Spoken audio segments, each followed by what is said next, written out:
রিয়াজ, একটা কথা বলবো? হ্যাঁ বলো সাদিয়া। আমাদের রিলেশন কতদিন হলো তুমি কি জানো? হ্যাঁ প্রায় 3 বছর পার হলো।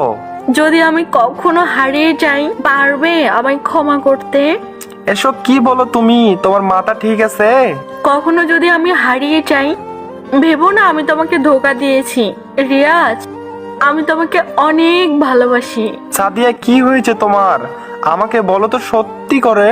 তুমি কিন্তু আমার জন্য একটু কান্না করবে না, ঠিক আছে?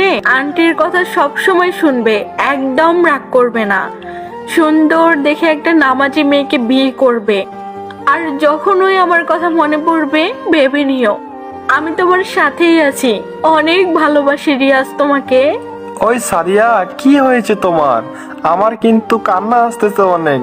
ওই বলো, আমি কি কিছু বলেছি বলো? তোমার কি কিছু হয়েছে? প্লিজ কথা বলো। ওই সাদিয়া, 3 দিন পর। ওই ভাইয়া, ওই রিয়াজ ভাইয়া। হ্যাঁ কে আপনি? ভাইয়া, আমি সাদিয়া আপুর ছোট বোন রিয়া। সাদিয়া তোমার বোন কেমন আছে? ও কেমন আছে জানি না। সাদিয়ার সাথে আমার 3 দিন ধরে কথা হয় না। মেসেজ দিচ্ছি, রিপ্লাই দিচ্ছে না কেন? ভাইয়া, আসলে একটা কথা বলি। কি হয়েছে বলো? আপু মনে হয় আপনাকে বলেছিল তার একটা সিক্রেট কাজ আছে। হ্যাঁ বলেছে, তার নাকি সিক্রেট কাজটা কিছুদিন পর কমপ্লিট হয়ে যাবে, এটাও বলেছে। কিন্তু কি কাজ সেটা বলে নাই। আর জীবনে বলতেও পারবে না। মানে? আসলে ভাইয়া, ওই সিক্রেট কাজটা হলো আপুর ব্রাদার।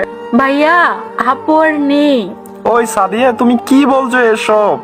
আমার সাথে মজা করতেছো তাই না? তোমার আপুকে ফোনটা দাও, বলো রিয়াজকে কি শাস্তি দিবে ও মাথা পেতে নিবে, তবুও আমার সাথে কথা বলতে বলো।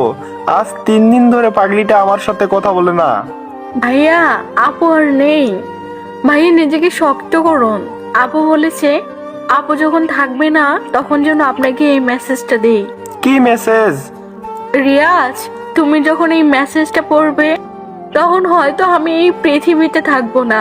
আমি জানি তুমি আমাকে অনেক ভালোবাসো। আমার একটাই শেষ চাওয়া তোমার কাছে, আমার মৃত্যুর কথা শুনে তুমি উল্টাপাল্টা কিছু করবে না, নিজেকে কখনো নেশায় জড়াবে না, আর নামাজ পড়বে, একটা সুন্দরী নামাজি মেয়েকে বিয়ে করবে। আমার কথা মনে হলে তুমি ভেবে নিও আমি সব সময় তোমার সাথে আছি। তোমার কষ্ট আমি একদম সহ্য করতে পারি না। তুমি তো জানোই, নামাজ পড়বে, আমার জন্য দোয়া করবে। ভালো থেকো, নিজের যত্ন নিও। খোদা হাফেজ।